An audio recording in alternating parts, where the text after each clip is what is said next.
ಮಧ್ಯಪ್ರಾಚ್ಯದ Iran ಮೇಲೆ America ವಿಷಕಾರಿ bomb ದಾಳಿ ಮಾಡೋದಾಗಿ ಎಚ್ಚರಿಕೆ ಕೊಟ್ಟಿತ್ತು. ಈ ಬಾಂಬ್ ದಾಳಿಯನ್ನ ಮಂಗಳವಾರ ರಾತ್ರಿ 8 ಗಂಟೆಗೆ ಅಂದ್ರೆ ಭಾರತೀಯ ಕಾಲಮಾನ ಬುಧವಾರ ಬೆಳಗ್ಗೆ 5:30ಕ್ಕೆ ನಡೆಸೋದಾಗಿ ಗಡುವನ್ನು ಕೂಡ ನಿಗದಿ ಮಾಡಲಾಗಿತ್ತು. ಈಗ ಪಾಕಿಸ್ತಾನದ ಮಧ್ಯಸ್ಥಿಕೆಯಿಂದ ಭಾರೀ ಬಾಂಬ್ ದಾಳಿ ಮಾಡೋ ಪ್ರಸ್ತಾವನೆಯನ್ನ ಹಿಂಪಡೆದಿದ್ದೀವಿ ಅಂತ ಅಮೆರಿಕ ಅಧ್ಯಕ್ಷ ಡೊನಾಲ್ಡ್ ಟ್ರಂಪ್ ಹೇಳಿದ್ದಾರೆ. ಈ ಸಂದರ್ಭದಲ್ಲಿ ಇರಾನ್ ಕೂಡ ಪಾಕಿಸ್ತಾನದ ಮಧ್ಯಸ್ಥಿಕೆಯಲ್ಲಿ ನಡೆದ ಮಾತುಕತೆ ಫಲಪ್ರದವಾಗಿರುವುದರಿಂದ 2 ವಾರಗಳ ಕದನ ವಿರಾಮ ಒಪ್ಪಂದಕ್ಕೆ ಇರಾನ್ನ ಸುಪ್ರೀಂ ರಾಷ್ಟ್ರೀಯ ಭದ್ರತಾ ಮಂಡಳಿ ಅನುಮೋದನೆ ಕೊಟ್ಟಿದೆ ಅಂತ ವರದಿಯಾಗಿದೆ.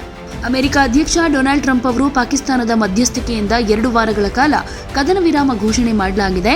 ಈ ಅವಧಿಯಲ್ಲಿ ಎಲ್ಲಾ ಪ್ರಮುಖ ಮಾತುಕತೆ ಮುಗಿಯುತ್ತೆ ಅನ್ನೋ ವಿಶ್ವಾಸವನ್ನ ವ್ಯಕ್ತಪಡಿಸಿದ್ರು. ಈ ವಿಚಾರಕ್ಕೆ ಈಗ ಇರಾನ್ ಕೂಡ ಪ್ರತಿಕ್ರಿಯೆ ನೀಡಿರುವುದು ಪಾಕಿಸ್ತಾನ ಮಧ್ಯಸ್ಥಿಕೆ ವಹಿಸಿದೆ ಅನ್ನೋ ವಿಚಾರ ದೃಢಪಟ್ಟಿದೆ.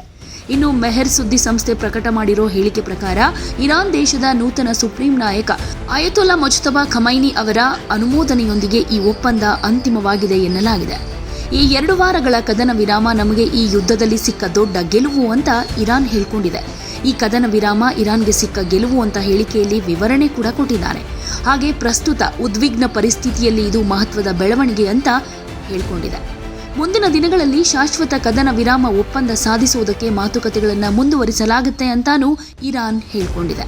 ಇರಾನ್, ಇಸ್ರೇಲ್, ಅಮೆರಿಕದ ನಡುವೆ ನಡೀತಾ ಇರೋ ಯುದ್ಧದ ಕದನ ವಿರಾಮಕ್ಕೆ ಸಂಬಂಧಪಟ್ಟ ಹಾಗೆ ಪಾಕಿಸ್ತಾನದಲ್ಲಿ ಮಾತುಕತೆ ನಡೆಯುತ್ತೆ ಅಂತಾನೂ ಇರಾನ್ ಹೇಳ್ಕೊಂಡಿದೆ. ಘೋಷಿತ ಷರತ್ತುಬದ್ಧ ಕದನ ವಿರಾಮದ ನಂತರ ಇರಾನ್ನ ಸುಪ್ರೀಂ ರಾಷ್ಟ್ರೀಯ ಭದ್ರತಾ ಮಂಡಳಿ ಹೇಳಿಕೆಯಲ್ಲಿ ತಾರ್ಕಿಕ ಕದನ ವಿರಾಮ ಅಥವಾ ವಿಷಯವನ್ನ ಫೈನಲೈಸ್ ಮಾಡೋದಕ್ಕೆ ಪಾಕಿಸ್ತಾನದ ರಾಜಧಾನಿ ಇಸ್ಲಾಮಾಬಾದ್ನಲ್ಲಿ ಗರಿಷ್ಠ 15 ದಿನಗಳ ಅವಧಿಯಲ್ಲಿ ಮಾತುಕತೆ ನಡೆಯುತ್ತೆ ಅಂತ ತಿಳಿಸಿದೆ.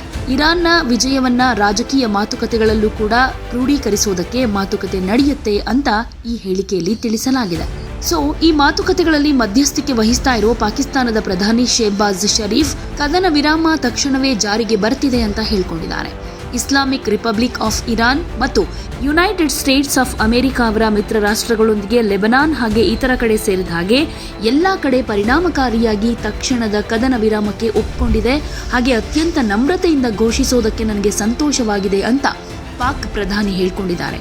ಈ ಕ್ರಮವನ್ನ ಸ್ವಾಗತಿಸಿದ್ದು ಏಪ್ರಿಲ್ 10ನೇ ತಾರೀಕು ಶುಕ್ರವಾರ ಎಲ್ಲಾ ವಿವಾದಗಳನ್ನು ಇತ್ಯರ್ಥಗೊಳಿಸೋದಕ್ಕೆ ನಿರ್ಣಾಯಕ ಒಪ್ಪಂದಕ್ಕಾಗಿ ಮತ್ತಷ್ಟು ಮಾತುಕತೆ ನಡೆಸೋದಕ್ಕೆ ನಿಯೋಗಗಳನ್ನು ಇಸ್ಲಾಮಾಬಾದ್ಗೆ ಆಹ್ವಾನಿಸಿದೆ ಅಂತಾನೂ ಇರಾನ್ ಹೇಳಿರೋದು ವರದಿಯಾಗಿದೆ.